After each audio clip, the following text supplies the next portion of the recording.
2002 में साबरमती आश्रम में सामाजिक कार्यकर्ता मेघा पाटकर पर हमले के मामले में दिल्ली के एलजी को थोड़ी राहत मिली है। वे इस मुकदमे में आरोपी नंबर 4 बने रहेंगे। कोर्ट ने अगली सुनवाई के लिए कौन सी तारीख मुकर की? क्या अभी भी आरोपी नंबर 4 बने रहेंगे दिल्ली के एलजी सक्सेना?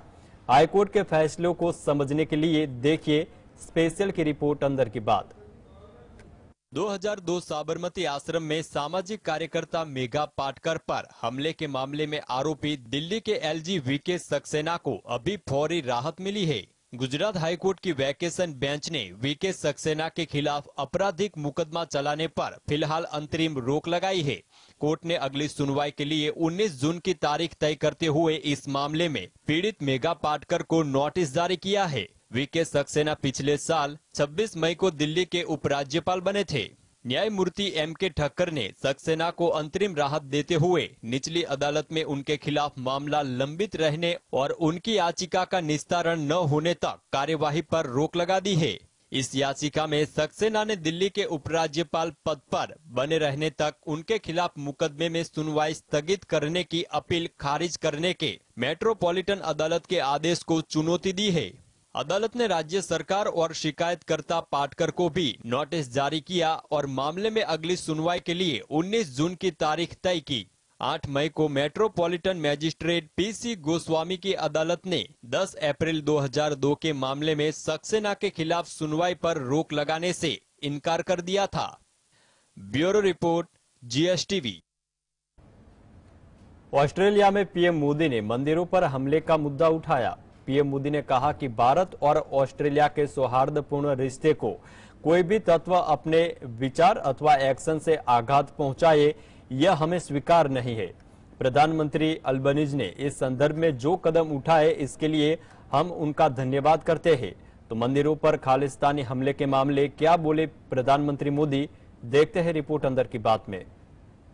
ऑस्ट्रेलिया में प्रधानमंत्री नरेंद्र मोदी ने कहा है कि उन्होंने पीएम एंथनी अल्बनीज से ऑस्ट्रेलिया में मंदिरों पर हमले का मुद्दा उठाया। इसके अलावा ऑस्ट्रेलिया में अलगाववादी तत्वों की गतिविधियों पर भी चर्चा हुई है। पीएम मोदी ने कहा कि भारत और ऑस्ट्रेलिया के सौहार्दपूर्ण रिश्तों को कोई भी तत्व अपने विचारों अथवा एक्शन से आघात पहुंचाए, ये हमें स्वीकार्य नहीं है। प्रधानमंत्री अल्बानीज ने इस संदर्भ में जो कदम उठाए हैं उसके लिए मैं उन्हें धन्यवाद देता हूं। पीएम मोदी ने कहा कि उन्होंने मुझे एक बार फिर आश्वस्त किया है वे ऐसे तत्वों के खिलाफ सख्त एक्शन लेते रहेंगे। प्रधानमंत्री मोदी ने कहा कि भारत ऑस्ट्रेलिया संबंधों का परिप्रेक्ष्य केवल 2 देशों तक सीमित नहीं है, यह क्षेत्रीय स्थिरता, शांति और विश्व कल्याण से भी जुड़ा है। कुछ दिन पहले हिरोशिमा में क्वाड समिट के दौरान हमने इंडो पैसिफिक पर भी चर्चा की। भारत और ऑस्ट्रेलिया का सहयोग ग्लोबल साउथ की प्रगति में भी लाभदायक हो सकता है। बता दें कि इस साल जनवरी महीने में खालिस्तानी अलगाववादियों ने ऑस्ट्रेलिया में स्थित कई हिंदू मंदिरों को निशाना बनाया था। ये हमले मेलबर्न और ब्रिस्बेन में हुए थे। Bureau report. नए संसद भवन के उद्घाटन को लेकर कांग्रेस समेत तमाम विपक्षी दलों ने मोर्चा खोल दिया है। उनके इस कार्यक्रम में संयुक्त रूप से बहिष्कार कर दिया है। वहीं उन्होंने उद्घाटन की तारीख पर भी सवाल खड़े किए। उनका कहना है कि इस दिन सावरकर की जयंती है। आइए सिलसिलेवार तरीके से समझते हैं कि कैसे यह समारोह राजनीति का मुद्दा हो गया। स्पेशल रिपोर्ट अंदर की बात में। देश के नए संसद भवन का 28 मई को उद्घाटन होगा। प्रधानमंत्री नरेंद्र मोदी इस भवन का उद्घाटन करेंगे। लेकिन अब इस खूबसूरत बिल्डिंग को लेकर देश में सियासत छिड़ गई है। विपक्षी दलों ने उद्घाटन समारोह के बहिष्कार का ऐलान कर दिया है। आइए सिलसिलेवार तरीके से समझते हैं कि कैसे यह समारोह राजनीति का मुद्दा बन गया। संसद की नई बिल्डिंग से जुड़ा हालिया विवाद के ट्वीट के बाद शुरू हुआ, जिसमें कहा गया कि इस बिल्डिंग का उद्घाटन पीएम नहीं बल्कि राष्ट्रपति द्रौपदी मुर्मू को करना चाहिए। यह ट्वीट कांग्रेस नेता राहुल गांधी ने 21 मई को किया था। विपक्षी दलों ने संसद के उद्घाटन समारोह के बहिष्कार का ऐलान कर दिया है। जानकारी के मुताबिक आरजेडी और जेडीयू उद्घाटन समारोह का बहिष्कार करेंगे। वहीं टीएमसी, आप, भाजपा और सीपीआई-एम ने आधिकारिक रूप से ऐलान कर दिया है कि वह बाइकॉट करेंगे। हालांकि इस कांग्रेस का अभी तक कोई रूप स्पष्ट नहीं हुआ है, लेकिन सूत्रों के हवाले से खबर है कि कांग्रेस भी बाद में बहिष्कार कर सकती है। टीएमसी सांसद सुदीप बंदोपाध्याय का कहना है कि विपक्षी दलों को पुराने संसद भवन का क्या होगा, इस बारे में अंधेरे में रखा गया है। उनकी पार्टी नए संसद भवन के उद्घाटन का बहिष्कार करेगी। Bureau report, GSTV। कर्नाटक के बाद मध्य प्रदेश, राजस्थान और छत्तीसगढ़ सहित 5 राज्यों की चुनावी सियासी बिसात बिछाई जाने लगी है। इनमें से ज्यादा राज्यों में बीजेपी और कांग्रेस के बीच सीधा मुकाबला है। ऐसे में हिमाचल और कर्नाटक की हार से बीजेपी ने क्या सबक लिया और अपनी रणनीति में किस तरह बदलाव किया, देखते हैं रिपोर्ट अंदर की बात में। कर्नाटक विधानसभा चुनाव के तुरंत बाद ही अगले मिशन की तैयारियों में सियासी दल जुट गए हैं। मध्य प्रदेश, राजस्थान, छत्तीसगढ़, तेलंगाना और मिजोरम में अगले कुछ महीनों में चुनाव होने हैं। इनमें से ज्यादातर राज्यों में बीजेपी और कांग्रेस के बीच सीधा मुकाबला है। कर्नाटक के नतीजे से कांग्रेस आगामी राज्यों के चुनाव के लिए अधिक आशान्वित है, तो बीजेपी ने अपनी हार से क्या सबक लिया और अपने राजनीतिक एजेंडे में किस तरह के बदलाव किए हैं। कर्नाटक में हार के बावजूद बीजेपी हिंदुत्व, विकास और मोदी फैक्टर के भरोसे चुनावी रथ पर सवार है। बीजेपी मोदी के नाम और काम के साथ साथ राष्ट्रीय मुद्दों पर चुनाव लड़ी थी, जबकि कांग्रेस स्थानीय और सामाजिक न्याय के मुद्दे पर अड़ी रही। वहीं बीजेपी को 5 राज्यों में स्थानीय नेतृत्व को लेकर रुख अभी तक साफ नहीं आया। राजस्थान और छत्तीसगढ़ कांग्रेस द्वारा शासित 2 राज्य है, जहां कांग्रेस के पास अशोक गहलोत और भूपेश बघेल के रूप में मजबूत स्थानीय नेतृत्व है। हालांकि कांग्रेस के दोनों ही जगह गुटबाजी का सामना करना पड़ रहा है। छत्तीसगढ़ में बीजेपी के सामने स्थानीय नेतृत्व तलाश करना एक बड़ा मुद्दा है। मध्य प्रदेश में कांग्रेस में कमलनाथ के चेहरे को लेकर कोई दुविधा नहीं है, तो बीजेपी में शिवराज सिंह चौहान के कद का कोई दूसरा नेता नहीं है। Bureau report, GSTV। केंद्र द्वारा अधिकारियों के ट्रांसफर और पोस्टिंग के लिए लाया गया अध्यादेश इन दिनों दिल्ली की राजनीति का केंद्र बना हुआ है। मंगलवार को पंजाब और दिल्ली कांग्रेस के नेताओं की इसी विषय पर बैठक चल रही थी। हालांकि कांग्रेस में असमंजस की स्थिति बनी हुई है। क्या अध्यादेश के मुद्दे पर केजरीवाल का साथ देगी कांग्रेस, देखते हैं रिपोर्ट अंदर की बात में। मुख्यमंत्री अरविंद केजरीवाल ने जहां दिल्ली में सरकारी अधिकारियों के तबादले और पोस्टिंग पर केंद्र के अध्यादेश के खिलाफ सभी विपक्षी दलों को एकजुट करने के लिए एक अभियान शुरू किया है, वहीं कांग्रेस इस मुद्दे पर असमंजस की स्थिति में है। सैद्धांतिक तौर पर कांग्रेस अध्यादेश के खिलाफ है, लेकिन कांग्रेस के कुछ नेता केजरीवाल को समर्थन देने का विरोध कर रहे हैं। सूत्रों के मुताबिक मल्लिकार्जुन खड़गे अध्यादेश के खिलाफ वोटिंग के पक्ष में हैं, ताकि कांग्रेस का झुकाव केजरीवाल की तरह हो जाए। आम आदमी पार्टी ने राज्यसभा में केंद्र के अध्यादेश को हराने के लिए देशव्यापी अभियान शुरू किया है। इस क्रम में अरविंद केजरीवाल ने ममता बनर्जी से मुलाकात की। ममता ने अध्यादेश का विरोध करने के लिए दिल्ली सरकार को अपना खुला समर्थन दिया है। ममता ने कहा था कि हमें डर है कि केंद्र सरकार भी संविधान में बदलाव कर सकती है, इसलिए कांग्रेस को आपका समर्थन करना चाहिए। केंद्र सरकार को राष्ट्रीय राजधानी सिविल सेवा प्राधिकरण द्वारा बनाए गए अध्यादेश को वैध बनाने के लिए 6 महीने के भीतर संसद में मंजूरी की मुहर लगवाने की जरूरत है। Bureau report, GSTV। केंद्र के अध्यादेश के बाद केजरीवाल सरकार और केंद्र सरकार के बीच तनातनी बढ़ गई है। सुप्रीम कोर्ट के फैसले के बाद अध्यादेश के दिल्ली सरकार के अधिकारियों की ट्रांसफर और पोस्टिंग की उम्मीदों पर पानी फेर दिया है। दिल्ली के लिए केंद्र सरकार को अध्यादेश की जरूरत क्यों पड़ी, देखते हैं रिपोर्ट अंदर की बात में।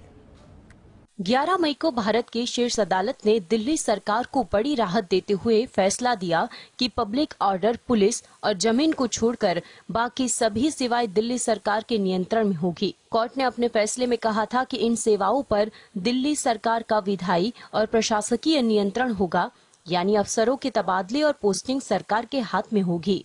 कोर्ट के इस आदेश को दिल्ली की आम आदमी पार्टी ने बड़ी जीत करार दिया था, लेकिन इस फैसले के एक हफ्ते बाद 19 मई को केंद्र सरकार ने एक अध्यादेश जारी कर दिया। इसने सुप्रीम कोर्ट के फैसले को पलट दिया। केंद्र सरकार राष्ट्रीय राजधानी क्षेत्र दिल्ली संशोधन अध्यादेश 2023 लेकर आई है। अध्यादेश में कहा गया है कि अफसरों की ट्रांसफर और पोस्टिंग से जुड़ा अंतिम निर्णय लेने का हक उपराज्यपाल को वापस दे दिया गया है। मतलब यही कि अब अधिकारियों की ट्रांसफर और पोस्टिंग उपराज्यपाल ही करवाएंगे। आम आदमी पार्टी का कहना है कि मोदी सरकार द्वारा लाए गए अध्यादेश से साफ हो गया है कि बीजेपी और प्रधानमंत्री मोदी देश के संविधान, लोकतंत्र, संघीय ढांचे और सुप्रीम कोर्ट को नहीं मानते हैं। Bureau report, GSTV। महाराष्ट्र सरकार का जल्द ही कैबिनेट विस्तार होने जा रहा है। माना जा रहा है कि यह विस्तार अगले महीने हो सकता है। शिवसेना के नेता भरत गोगावले ने यह जानकारी दी। बता दें कि पिछली बार 9 जून को शिंदे कैबिनेट का विस्तार हुआ था, तो अब कब होगा कैबिनेट का विस्तार, देखते हैं रिपोर्ट अंदर की बात में। एकनाथ शिंदे के नेतृत्व वाले महाराष्ट्र मंत्रिमंडल का विस्तार 2 जून के आसपास होगा। शिवसेना नेता भरत गोगावले ने मंगलवार को यह जानकारी दी। उन्होंने खुद को मंत्रिमंडल में जगह मिलने का भरोसा भी जताया। महाराष्ट्र सरकार आखिरकार कैबिनेट विस्तार के लिए कमरकस्ती दिख रही है। विस्तार की संभावना पर टिप्पणी करने के लिए पूछे जाने पर मुख्यमंत्री ने सोमवार को कहा कि यह कवायद बहुत जल्द की जाएगी। हालांकि उनके कार्यालय के सूत्रों ने कहा है कि कवायद अगले सप्ताह मुख्यमंत्री के दिल्ली दौरे के बाद वीकेंड में हो सकती है। गोगावले ने इस घटनाक्रम पर प्रतिक्रिया देते हुए कहा कि उन्होंने भी सुना है कि विस्तार लगभग 10 दिनों में हो सकता है। इस बीच सूत्रों ने यह भी कहा कि उप मुख्यमंत्री देवेंद्र फडणवीस ने पिछले सप्ताह में आधी रात को दिल्ली का त्वरित दौरा किया। इसे भी सरकार के विस्तार से पहले की कवायद के तौर पर देखा जा रहा है। 30 मई को मुख्यमंत्री एकनाथ शिंदे और उप मुख्यमंत्री देवेंद्र फडणवीस के अलावा किसी मंत्री ने शपथ नहीं ली थी। अभी हाल ही में शीर्ष अदालत से शिंदे गुट को राहत मिली है। Bureau report, GSTV। कर्नाटक के मुख्यमंत्री सिद्धारमैया ने बड़ी मुश्किल से खदर को अध्यक्ष बनने के लिए राजी किया। कांग्रेस नेता यूटी खादर कर्नाटक विधानसभा के बने स्पीकर। एक और स्पीकर की कुर्सी को अशुभ लोग मानते हैं। क्या सिद्धारमैया ने बड़ी मुश्किल से खदर को अध्यक्ष बनने के लिए राजी किया, देखते हैं रिपोर्ट अंदर की बात में। कर्नाटक विधानसभा के अध्यक्ष के रूप में कांग्रेस के यूटी खादर का चयन हो गया, लेकिन उससे पहले काफी ड्रामा हुआ। कर्नाटक में विधानसभा अध्यक्ष की कुर्सी को अशुभ माना जाता है और विधानसभा अध्यक्ष का राजनीतिक करियर समाप्त माना जाता है। बीजेपी, कांग्रेस या जेडीएस का कोई भी नेता जो इससे पहले स्पीकर बना है, वह बाद के चुनाव हार गया है। इस वजह से कोई नेता विधानसभा अध्यक्ष के पद पर बैठने को तैयार नहीं था। आखिर में सिद्धारमैया को अपने खास माने जाने वाले खादर को तैयार करना पड़ा। खादर अल्पसंख्यक समुदाय के पहले नेता है जो कर्नाटक विधानसभा के अध्यक्ष बने हैं। खादर कांग्रेस के पूर्व मंत्री यूटी खरीद के बेटे हैं। 5वीं बार विधानसभा के लिए चुने गए खादर मैंगलोर विधानसभा क्षेत्र से जीते हैं। खादर पिछली विधानसभा में विपक्ष के उपनेता थे। विश्लेषकों के मुताबिक खादर का चयन कांग्रेस की एक सोची समझी चाल है। कांग्रेस ने मुस्लिम समुदाय को महत्वपूर्ण दर्जा देने का आभास देकर उन्हें खुश किया है, लेकिन वास्तव में उन्होंने कुछ भी नहीं दिया है। Bureau report, GSTV। कर्नाटक विधानसभा चुनाव में हार के बाद भाजपा हालाकमान ने राज्य नेतृत्व को यह सुनिश्चित करने का निर्देश दिया है कि मध्य प्रदेश, छत्तीसगढ़, राजस्थान और तेलंगाना में कोई पुराना नेता पार्टी न छोड़े। जहां आने वाले समय में चुनाव है, क्या राज्य नेतागिरी पुराने दिग्गज नेताओं को संभाल सकेगी या फिर बीजेपी को हो सकता है नुकसान, देखते हैं रिपोर्ट अंदर की बात में। कर्नाटक विधानसभा चुनाव में हार के बाद भाजपा आलाकमान ने राज्य के नेतृत्व को यह सुनिश्चित करने का निर्देश दिया है कि मध्य प्रदेश, छत्तीसगढ़, राजस्थान और तेलंगाना में कोई पुराना नेता पार्टी न छोड़े, जहां आने वाले समय में चुनाव है। कर्नाटक में भाजपा को लगता है कि लक्ष्मण सावदी और जगदीश शेट्टार सहित दिग्गजों के पार्टी छोड़ने से उनको झटका लगा है। मध्य प्रदेश और छत्तीसगढ़ में भी इसका चलन शुरू हो गया है। 2 हफ्ते पहले बीजेपी के दिग्गज नेता कैलाश जोशी के बेटे और पूर्व मंत्री दीपक जोशी कांग्रेस में शामिल हुए हैं। कहा जाता है कि जोशी सिंधिया के नेतृत्व वाले कांग्रेस नेताओं को दी गई प्रमुखता से नाराज थे। छत्तीसगढ़ में पार्टी के दिग्गज नेता और आदिवासी चेहरे नंद कुमार साई ने भी मई की शुरुआत में भाजपा छोड़कर कांग्रेस में शामिल हो गए थे। इस दल बदल के कारण ये 2 राज्यों में बीजेपी को डैमेज कंट्रोल करने हेतु चेतावनी दी गई है। Bureau report, GSTV। तो कर्नाटक विधानसभा चुनाव में कांग्रेस के जीत मिलते ही कांग्रेस पक्ष को अब संजीवनी मिल गई है। अन्य राज्यों में आने वाले चुनाव से पहले राहुल गांधी अब लोगों की ओर नजदीक जाने लगे हैं। लोगों के बीच जाकर उनकी समस्या सुनने के वीडियो भी सामने आए हैं।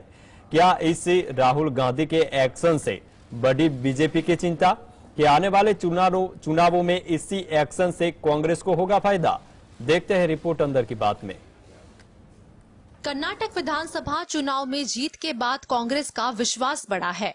वहीं दूसरी ओर राहुल गांधी का लोगों के बीच जाना जारी है और बीजेपी की चिंता बढ़ गई है। एक और सोनिया गांधी शिमला में छुट्टियां मना रही हैं, तो दूसरी ओर उनको मिलने आधी रात को आम आदमी पार्टी की तरह ट्रक में बैठकर राहुल गांधी से मिलने जाते हुए एक वीडियो वायरल हुआ है। राहुल ने अंबाला से ट्रक में बैठकर ट्रक चलाया और रास्ते में गुरुद्वारे में मत्था टेका। राहुल गांधी का ये वीडियो वायरल हो रहा है। बीजेपी नेता मानते हैं कि राहुल गांधी के भारत दौरे से कर्नाटक में कांग्रेस को फायदा हुआ है। इससे लोगों के बीच राहुल की एक नेता के रूप में छवि बनी है। उस छवि को मजबूत करने के लिए राहुल गांधी की रणनीति अगले चुनाव में भाजपा को झटका दे सकती है। राहुल जब ट्रक से अंबाला से चंडीगढ़ गया तो रास्ते में एक ढाबे पर बैठा था। राहुल ने ड्राइवरों से बात की और उनकी समस्याओं को समझने की कोशिश भी की। आम आदमी की तरह राहुल गांधी अभी लोगों के बीच जा रहे हैं। लोगों से मिलके उनकी समस्या है उनको सुन रहे हैं और यह बड़ा संकेत माना जा रहा है कि राहुल लोगों की चाहना अब धीरे धीरे पाने लगे हैं, जिससे बीजेपी के नेतागण में चिंता का माहौल है। Bureau report, GSTV. Paschim Bengal में अवैध पटाखों के कारखाने से ममता बनर्जी की चिंता बढ़ी है। यह पटाखे के कारखाने ममता बनर्जी सरकार का सिरदर्द का कारण बने हैं। पिछले एक हफ्ते में क्या हुई धमाके की वारदात, क्या विपक्षी नेता शुभेंदु अधिकारी ने कसा तंज? देखते हैं रिपोर्ट अंदर की बात में। पश्चिम बंगाल में अवैध पटाखों के कारखाने ममता बनर्जी सरकार के लिए सिरदर्द बन गए हैं। पिछले एक हफ्ते में इन फैक्ट्रियों में हुए 3 धमाकों ने पुलिस की भी नींद उड़ा दी है। इस घटनाओं के मद्देनजर पश्चिम बंगाल विधानसभा विपक्ष के नेता शुभेंदु अधिकारी ने तंज कसते हुए कहा कि पश्चिम बंगाल की हालत यूक्रेन से भी खराब है। बंगाल में यूक्रेन से ज्यादा धमाके हैं। बंगाल के पूर्वी मेदिनीपुर के आगरा इलाके में 12 मई को एक अवैध पटाखा फैक्ट्री में हुए विस्फोट में 12 लोगों की मौत हुई थी। उसके बाद रविवार को राज्य के दक्षिण 24 परगना जिले के बजबुज इलाके में एक अवैध पटाखा फैक्ट्री में हुए विस्फोट में एक नाबालिग और 2 महिलाओं की मौत हो गई थी। अब बीरभूम जिले में धमाका हुआ है। यह फैक्ट्री तृणमूल कांग्रेस के एक नेता की थी। ममता सरकार ने इस घटना की जांच अपराध जांच विभाग से कराने के आदेश दिए हैं। इसके अलावा राज्य कैबिनेट के ग्रीन पटाखा उद्योग के लिए एक क्लस्टर बनाने का भी फैसला किया है। Bureau report, GSTV. Famous actor Nitesh Pandey अब हमारे बीच नहीं रहे। कार्डियक अरेस्ट होने की वजह से उनकी मौत हो गई है। सोशल मीडिया पर फैंस और सेलेब्स ने नम आंखों से एक्टर को अंतिम विदाई दी। सभी के लिए उनके निधन की खबर को सच मानना काफी मुश्किल हो रहा है। नितेश ने कई शो और कई फिल्मों में काम किया है। देखते हैं रिपोर्ट अंदर की बात में। टीवी इंडस्ट्री से एक और शॉकिंग न्यूज आई है। बुधवार सुबह ही एक्ट्रेस वैभवी उपाध्याय की मौत की खबर ने सबको हैरान कर दिया था। अब एक और दिग्गज एक्टर अलविदा कह गए हैं। फेमस एक्टर नितेश पांडे अब हमारे बीच नहीं रहे। कार्डियक अरेस्ट आने की वजह से उनकी मौत हो गई है। एक्टर ने कई हिंदी फिल्मों में और टीवी शोज में काम किया था। फिल्म ओम शांति ओम में उन्होंने शाहरुख खान के असिस्टेंट का रोल निभाया था। वे फिल्म बधाई दो, रंगून, हंटर, दबंग 2, बाजी, मेरे यार की शादी है, मदारी जैसी फिल्मों में दिखे थे। टीवी शोज की बात करें तो उन्होंने साया, अस्तित्व, एक प्रेम कहानी, हम लड़कियां, इंडिया वाली माँ, हीरो गायब, मॉडर्न में अपने उम्दा काम से सभी का दिल जीता था। पॉपुलर शो अनुपमा में उन्होंने धीरज कपूर का रोल प्ले किया था। शो में उन्होंने अनुज का दोस्त बनकर एंट्री ली थी। सीरियल में अभी भी उनका ट्रैक चल रहा था, लेकिन देखिए, किसे पता था ये उनका आखिरी शो कहलाएगा। अनुपमा शो की टीम नितेश पांडे के निधन की न्यूज सुनने के बाद सदमे में आ गई है। Bureau report, GSTV. Popular serial Sarabhai versus Sarabhai के फेम एक्टर्स वैभवी उपाध्याय अब नहीं रहे। एक्टर्स की एक सड़क हादसे में मौत हो गई है। एक्टर्स के निधन की खबर सामने आते ही टीवी इंडस्ट्री में शोक की लहर है। टीवी इंडस्ट्री से एक बहुत ही शॉकिंग और दुखद खबर सामने आई है। Popular serial Sarabhai versus Sarabhai fame actress Vaibhavi Upadhyay अब नहीं रही। एक्ट्रेस की एक सड़क हादसे में मौत हो गई है। सेलेब्स समेत फैंस को वैभवी उपाध्याय के अचानक निधन की खबर ने झकझोर कर रख दिया है। जानकारी के मुताबिक एक्ट्रेस का एक्सीडेंट परसों यानी कि सोमवार को कुल्लू के बंजार में हुआ था। सड़क हादसे में एक्ट्रेस की मौत हो गई। बताया जा रहा है कि वैभवी उपाध्याय अपने मंगेतर संग कार में ट्रैवल कर रही थी। वो तीर्थन घाटी में घूमने के लिए जा रही थी, लेकिन एक टर्न पर गाड़ी ने कंट्रोल खो दिया और एक्ट्रेस का एक्सीडेंट हो गया। एक्ट्रेस की गाड़ी खाई में जा गिरी। एक्सीडेंट के समय वैभवी के मंगेतर जय सुरेश गांधी भी मौजूद थे। उन्हें हल्की चोटें आई है, जिसका इलाज बंजार अस्पताल में किया गया। बंजार के पास सिधवा में उनकी गाड़ी अनियंत्रित हो गई और वह सड़क से नीचे करीब 50 फुट नीचे गिर गई। Bureau report, GSTV।